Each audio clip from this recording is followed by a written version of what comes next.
Welcome to the Country Music Rocks podcast. I'm Danny Dwyer. And I'm Julia Courier. And we are talking about what goes around comes around, the genre of country music. Yes. And I'm a big fan of all country music. Me too. Today, new music I love, but I also like reverting back to the early country with my mom and dad. Yep. I like a little Merle. I like a little Johnny Cash, some Dolly Parton. The nostalgia of it. Yeah, right? Yeah. But I also love the 90s. Yes. And it seems like lately we've been seeing a lot more of that era of country music coming back to the format. We sure have, yeah. It's interesting. I feel like country music ebbs and flows, right?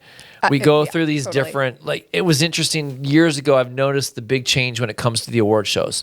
For a long time, it was the Judds. Yep. Then it went to Brooks and Dunn. Then it went to, Brothers Osborne, Yes. Dan and Shay. Yeah. It feels like that, right? Yeah. We've gone through all these different genres of country music, bro country, Florida Georgia Line. Okay, so speaking of that, I have to ask, only Yeah. because I was thinking about this coming into this episode with the term bro country. Yeah. What are your thoughts on that? Like, I almost don't like that term.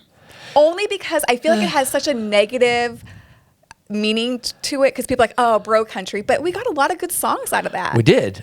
I feel like so many people had fun. Like, you're mentioning FGL. I mean, Cruise. Who didn't like Cruise? Yeah. I mean, did it get overplayed? Sure. But I mean, like, a lot of those hits do, Right. But So looking back now, that's how we were introduced to FGL. And that's why it made a turn in that direction of country music, which is now present today. Right. Right. The claps that we hear in those. Yeah. It all came from a lot of those guys. It doesn't really offend me. No, same here. Not at same all. here. I liked it, actually. Exactly. I think same. some of the artists didn't want to associate with it. And I think it's the term. I think people didn't like the term bro country. Yeah, it didn't bother me at all. Yeah. I mean, again, it comes and goes. It does, whatever. It might come back in 10 years. It's funny. We were just in Nashville last weekend with some winners, and my wife and I went shopping. Yeah. And they had all these belts on display, and she pointed out to this belt to me, and she's like, "Look, I have that same belt." I'm like, "Yeah, it's been in the closet for like 9 years, and now it's back." It's back. It was huge. So it comes around and goes Everything around, comes right? back. It does. So let's talk a little bit about the genre of country music, but let's go like what we seem to see today is a lot more 90s country. It is. Yep. And that traditional vibe. Yeah. And Of course, the number one guy that everyone can't stop talking about, obviously, is Zach Top. Yes. We know. Yep. I mean, we saw him with Lainey Wilson, which opened our eyes. We already kind of knew who he was. We did. But seeing him on stage. Different story. Like, you hear like the singles that they put out. Yeah. But then seeing him on stage and really living that 90s vibe. Yeah. It's interesting. I will tell you a funny story. So last year at Country Radio Seminar, I remember when he got signed to Leo 33, his new record label. Yep. A friend of mine runs that label, and she's great. I love her. Hi, Katie Dean, by the way, if you're listening. Yep. She invited us to Assembly Hall in Nashville, and she's like, "I really want you guys to come see Zach. You're going to love his music. You're going to love his style." We were like, "Okay, we'll try and make it over there." Yeah.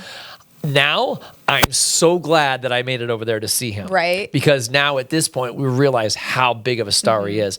I would have loved to have seen him when he was at the home state here in Washington, Eastern Washington, performing at a lot of the local clubs that were coming around. I know he never really got here to like Jubit's Ponderosa Lounge or Bushwhackers or Duke's, anything like that. He wasn't here. really in the Portland metro area. No, not so much. But now, looking back, he was part of Hot Country Nights with my station, and now you can't even hardly get close to the guy. Oh, exactly. It's insane. He's grown so big and so fast. Yeah.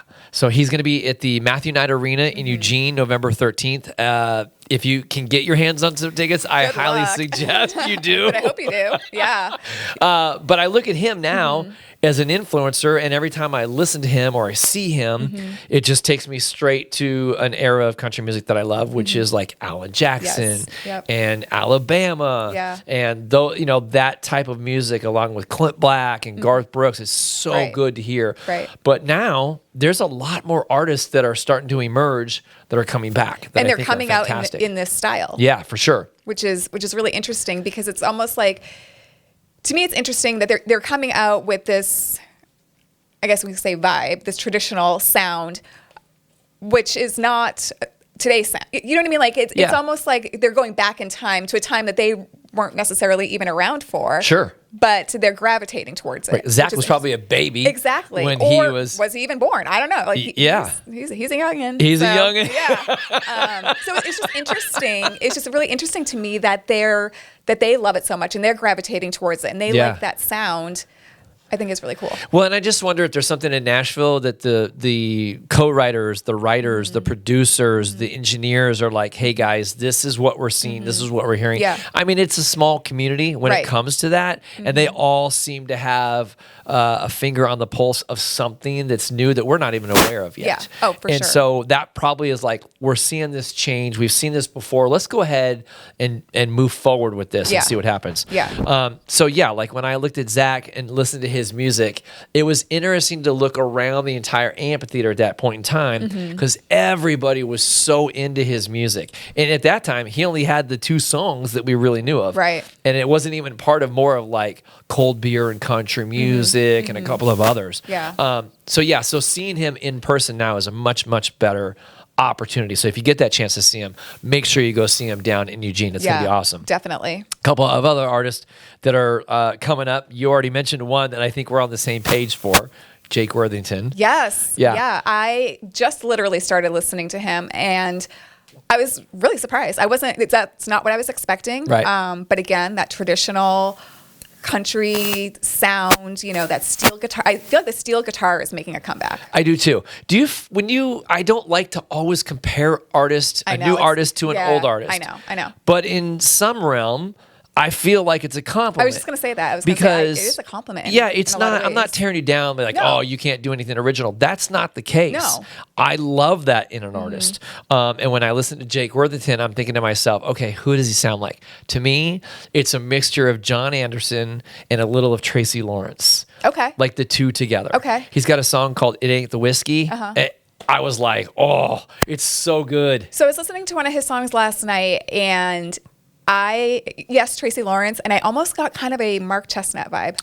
Ooh, yes. Yeah. Now that you say that, okay. Now I was kind of like, oh, okay. I got to go hit up the Spotify playlist. Yeah. Because he does have a lot of great music. He does. And that sound, again, very traditional, which seems to be hitting a home run right now. It is. Another, like Ella Langley. There's nothing this girl can't seem to do right now. I know. She can sing the phone book. She's going to get a #1 hit. Yep. Her new one that she just dropped, Taking It Back to Texas. Yep. Man, as soon as I heard that, I was like, wow. Yep. It's so good. Yeah, she's on fire right now. She is. I feel like she's our, and this is not to say, I feel like she's our new Miranda Lambert. Because remember when Miranda was just, there was no stopping her. Yeah. And I feel like Ella is on that track. Yeah, 100%. Not to say that Miranda's not still there, but you know what I mean? I feel like, you know how artists are, they're in the spotlight and then it's kind of, it dwindles down just a little bit because, it's always coming through. Yeah. And there's new artists keep coming. Right. And going back to like the ladies of country music, in the early 80s, 70s and 80s, it seemed to be Tammy Wynette. It was Dolly Parton. Of course, Connie Smith and a lot of those other artists. And then you come into the 80s and 90s, it's the Judds. It was Sarah Evans didn't really come until like the late 90s, I feel. Yeah. But it was like Martina McBride, Trisha Yearwood, and then Sarah Evans. So there was always that battle of the ladies, and then Carrie and Miranda, and now Ella's taking the torch along with Lainey. Yes. Right? Yeah, I can't forget Lainey. And I feel like she's another one of those artists to me is just a superstar. As we know, she's hosting the CMAs coming up in a couple weeks. She's another one, and everything she touches turns to gold right now. And they both have that sound that's going to be awesome. And I'm saying this in 26, we'll probably have a duet between the 2 of them. Oh, that I would imagine at some point, Yep. or at least from Ella and Miranda. We've already seen it at the ACMs, but I just have a funny feeling that we'll see something those 2 come together in 2020 because it seems like Lainey Wilson's like Jelly Roll. Everybody wants to work with the both of them, right? Yep. So we saw it with Jackson Dean. We've seen it with Zach Top when she was here. They did that performance together. I don't remember the song. I wish I could go back now and remember what it was, but they were so cute together. Yes, they were so good. I know. I don't remember which one it was either. But yeah, it was good. I just remember really how much fun we were having because it was one of those summer concerts where this could last another 7 hours. It fit together good. Yeah. Yeah. Absolutely. Yeah. Okay, give me another one of your favorite artists. Riley Green, you kind of, back to the Ella Langley, but Riley Green. I feel like even when he did come out, he came out with that sound. Sure. He came out with that vibe. He came out with wanting to bring 90s and traditional to the forefront versus where it was kind of at that moment. Right. And I feel like him and Ella doing the song together, was great, and it was the song of the year, like song of the summer. Everybody was on it, but now they have this new duet together, and I just saw a meme yesterday that she couldn't make it to a show, so Dasha sat in and she was singing it with him, and Dasha did a fantastic job on it. She did a really good job. I bet she did. But when I see those two together, it takes me back to early country music. I was going to say even further. Yeah. Like I think of George and Tammy, or I'll think of Johnny and June. Yeah, because it's that almost talking. They're telling a story. That is like I feel like the real storytelling in music, like back then, because I felt like they were literally sitting down in front of you, telling you a story. Right, writing it out word for word, and painting the picture and for you, and enunciating it, and versus just singing it. Yeah. Like Dolly and Porter Wagner. Yeah. Right? They had those special moments on those duets. And I think that's what made it so special with those two together in that song. For the life of me, I cannot remember off the top of my head that fast because music comes to us daily. I know. So it's hard to keep up with all of them. It is. But yeah, I just think you're right. With Riley, he's got a great sound. He does. He can take it back very traditional. He can. And then another group that I love that sounds very 90s, and we thought this at first, we're like, they might be too traditional at this point in time, but now they're fitting in perfectly, is Midland. Yes. Right? Yes. When they came out with their song, you're right. I was like, man, these guys just sound so off right now. Yeah. Because of the time that we were listening to. Right. It's timing. And now, that's such a great point. Where are they now? Right. Well, now they have the new duet with Mackenzie Carpenter, or Mackenzie Porter, I think it is. It's Mackenzie Porter. Okay. But it sounds so good. I bet it does. And now, like I said, it fits. At the time when they first came out, I think it was like 7 years ago, so everybody was into that different sound. Exactly, and I don't think out of the bro country. And I don't think people knew what to think. And it was almost like, or maybe we were still in that bro country. Yeah, maybe. My favorite term now. Because I feel like if they were even just like a year or two later, like when Yellowstone started coming, I feel like music started to switch a little bit. Country music started to switch a little bit when Yellowstone started peaking and reaching its popularity. Yep. I feel like everybody wanted hear that Western theme. Yeah. And Yellowstone's very much that. So I don't know. I kind of feel like if they had started then, it would have just catapulted from there. Oh, for sure. Do you watch TV shows and in the back of your head think to yourself, oh, this would be a great soundtrack for this show or that show? Yeah. Or when I hear a song, I'll be like, wow, this belongs in that show, or this belongs, like, this could be in a movie. Right. Because it just has that sound and just that, the lyrics or something just fits. But I totally do. There was a song not long ago that I kept referring to as like, this would be the perfect soundtrack for Landman. I could just see it playing in the background while Billy Bob Thornton is driving down a dusty road in Texas. It just hit, and I was like, Taylor Sheridan, you got to pick this song. And of course, he probably did later down the road, I'm sure. Yeah. But so I look at music that way too, because I listen to music differently. Yeah. I know you are more or less, when you get an album, you'll sit down and listen to the entire album. I do. I like to hear, because I feel like it's a story. Right.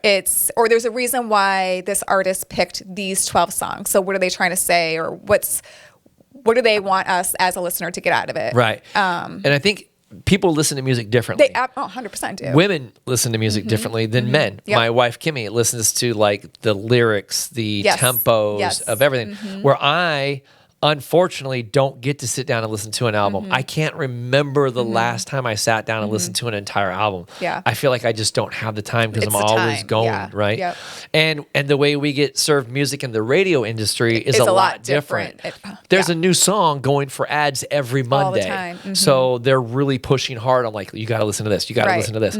Like we just were in Nashville and I got a chance to see Shane Prophet. And then I went and looked him up. I've heard his music. Sure. Obviously, his single is what I was served and that's what I listened to. Right. But when I pulled him up on Spotify, I was like, holy cow. There's a lot of other great songs here. He's got some great music. Absolutely. And same thing for Jake Worthington, Midland. Like we forgot about those songs.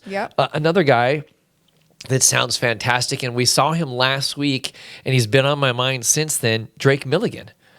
Who also was on American Idol. American Idol, yep. He was also on America's Got Talent, which he went on to win, I believe. Okay. And then he did a performance at the Opry last week that we were a part of, and it was so good. Okay. It was a tribute to one of the artists, not Johnny Rodriguez, but it was amazing, and it was so good. It was Marty Robbins, is who it was. Oh, okay. It was a very El Paso sounding. I was gonna say he's very like very Texan or very like Yeah, he's from Texas. Yeah. He also starred in the TV show called Sun Records. He played Elvis Presley. Okay. I think we talked about this maybe a little bit before, but it was a great show. Watched it. Then I learned a little bit more about him as a singer and a songwriter, and I've had lunch with him a few times through a friend of ours. Super great guy. Yeah. And now I went and looked up his music after last week, and I'm like, I'm really starting to like his music. Yeah. It sounds good. Not that it would be in something like Yellowstone or Right. Landman. No. Ian Munsick is that type of an artist. Yes. Whiskey Myers, Yes. Sturgill Simpson. Yeah. Taylor's got that sound that he likes. And exactly. And it's a specific sound. Yes, Yeah. it's very cowboyish. Yes, exactly. Cowboyish, Western. And, Western, But I yeah. feel like that's kind of paved the way, or not, I guess that's probably not the right way to say it, but I feel like it's been a stepping stone of the way to what we're hearing now. Yes. Getting back to that, steel guitar and just like more of the traditional sounds, maybe a little less, rappy and a little less, that The drum clap. Exactly, yeah. Or so much like electric guitar, just overpowering. Yeah. I think the production, maybe it's just that's what it is. It's the production of these songs it's kind of scaled back a little bit, just to the roots, roots of for country. sure. And you brought up the steel guitar, which I love. Another artist that I seem to be really gravitating to right now, who is got a traditional sound, is Dylan Carmichael. Okay, yeah. So his if you don't know, his uncle is Eddie Montgomery, and John Montgomery, John Michael Montgomery, I should say, to be correct. Yeah. But his sound is very traditional, and he's got that same vibe as Eddie, not so much as John, but when I started looking at his playlist, I'm now building my own playlist of what I like. Yeah. And these guys seem to have that vibe. The steel guitar is more into it because that always gets to me. Yeah. I mean, if you don't love a steel guitar, something's wrong with you. So great. Yeah. Got to have that steel guitar. You got to have that fiddle. It's just, For sure. Give me some of your other artists you like. May Estes. Oh. She is fantastic. I feel like I know we've heard about her over the course of the past few years, but I feel like we're really now starting to hear about her. I feel like she's going to be one of those dark horses that really just come storming through. I don't know if you know this or not. She is really good friends with Zach Top. Okay. And she is actually the one that introduced Zach to like Music City. Really? I did not know that. Yes. Interesting. Okay. I just was on this conversation piece the other day with her, and I saw it come across one of my feeds, and her and Zach had lunch one day in Nashville. Okay. And she's like, I've been working here forever, and this guy shows up, and all of a sudden he's got this sound that everybody wants. Yeah. And so she's kind of responsible for Zach. Wow. Which I think That's is fantastic. Yeah. And for her to give up her process, but to actually help him. Yeah. And now he's on a rocket ship. So he owes her big time. Yeah, he does. So when he goes on his first, I mean, I don't even know if she's on his tour. I don't know who's opening for him. We'll find out when he comes to town. Yeah. But he definitely needs to put her on. Absolutely. Because those two together, that would be so I think that would be a good. great pair for sure. For sure. But no, she's definitely got that sound. She's just everything about her. I know she just released a new EP, and it's fantastic. She is one of those artists that we're gonna have to keep an eye on, because she could be another Ella coming up in the reigns. Yeah. Another guy that's not even in the a little bit like a Jake Worthington and more a little bit of a Dylan Carmichael for me is Preston Cooper. Okay, he's got that new song called "Weak." Okay. There's something there that makes me gravitate to him, and I think he's going to be really special at some point. I've heard of him. I've heard the name. I'm sure I've heard some of his songs, but I got some homework now. I need to dig into him. Yeah. I mean, when you start breaking down these playlists and the way we take in music differently from you, and I appreciate you really giving the insights to me sometimes, like, did you hear this song? Did you hear this? Right. Cameron Marlowe, 17 was another one. Such a good song. I love Cameron Marlowe, but it wasn't the song that I was served. Right. And then when I hear the mix of little Bruce Springsteen, Born in the USA, and do it, it's like now you're missing out on something great. Yes. Yeah. So now I feel something special. So I appreciate you helping me a little bit and teaching me, like, hey, you got to take your time to listen to it now, because we do have to slow down a little bit and enjoy life. Yeah. But I'm going to have to start forcing myself Sunday mornings to turn on the record player and just listen to an album. Yeah. And I realized this last trip to Nashville when we were there, like Sunday morning, we were coming home and we were checking out of the hotel, and the hotel had a listening room with a record player in it. That's really cool.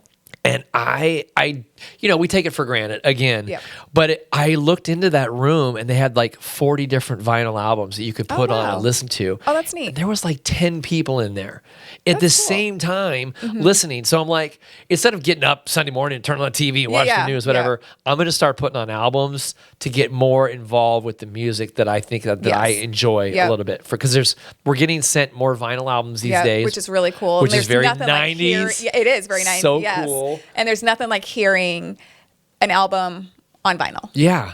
It just has that feel, and that sound, and that little bit of crackle. It's great. Yeah. It was funny. We were talking about that when we walked by. We're like, Kim and I both looked at each other and we're like, we need to do this a little bit more. Enjoy a cup of coffee, spend some time together, but enjoy the music. Maybe read the paper. Get back to the basics. Yeah. We don't really read the paper anymore, but we could watch and scroll through our feeds and see what's up for the day or whatever. But I want to start doing more of that to enjoy more music from an angle of listening to a whole album. Right. Instead of just one song at a time. So my problem is sometimes, especially when I find an album I really like, that's all I'll listen to for like the longest time. Yeah. And I'm not letting myself branch out to listen to something else. Right. I'm just literally listening to whether it's that album or that artist almost nonstop, because it's easy. I know all the songs. Sure. I love it versus... So sometimes I need to rein myself in and just start listening to, like, okay, there's other stuff out there. I need to listen to other artists. I need to listen to other songs. Yeah. Or even other albums. Preston Cooper. Yep. Okay. I know. I've got some homework. I've got some more for you too, but we'll talk about that later. I know. And there's going to be so many artists that we don't hit on today that are... that does fit into this type of realm. Yeah, and if you have an artist that you are really into right now, please let us know. Share with us. Hit us up on our webpage. You can find us and text us and email us. It's Julia at countrymusicrocks.net, Danny at countrymusicrocks.net. Please give us your feedback. There's a new group. Not that it really has to do anything with this, but they have a sound, since we're talking about the sounds of country music, called Sons of Legion. Okay. I've not heard of them. Okay. So good. They're coming up on my TikTok feed like every 6, swipes. Yeah. Really good. And they're coming to town in March, and I'm going to try and get us tickets to go see the show because I really like them. But they have that vibe as well. Just super strong, great guys. Seem very cool. Interesting. Like I want to hang out with these guys and drink beer. Okay, I want to check them out. Or drink a old fashioned. There we go. As you would make. We're old fashioned people now. Did you forget already? No, I didn't forget. No, I forget. So yeah, let us know. We'd love to hear some of your predictions of what you think might be coming up next. Maybe it is Preston Cooper. Maybe you've heard it, you like it. Tell me some of your favorite songs. So just because you mentioned TikTok, do you think social media has had a play in this whole bringing back that 90s sound or in that traditional sound? Do you think a lot of it's coming from social media, or do you think it's more industry? Because you kind of brought that up as well, because we don't know what's going on in those writing rooms, or maybe it's even label driven. I don't know. Yeah, I just feel like in today's society, country music was different when we didn't have the phone in our hands, right? They had to go to work. They had to go work with people in a studio. There was writing rooms. There's still writing rooms, but they were different then than they are now. I feel like people can just do stuff at home and just put something out and people like it or they don't like it. You know, I mean, there's a dance that's going on right now that's on TikTok. Yeah, it's another dance. Another one. And I just saw how much, and I'm like, I could do that dance. And I'm dancing in my truck while I'm driving. And then I'm thinking to myself, I looked at their feed, and one of the feeds had over 10,000 likes and like 6,000 shares.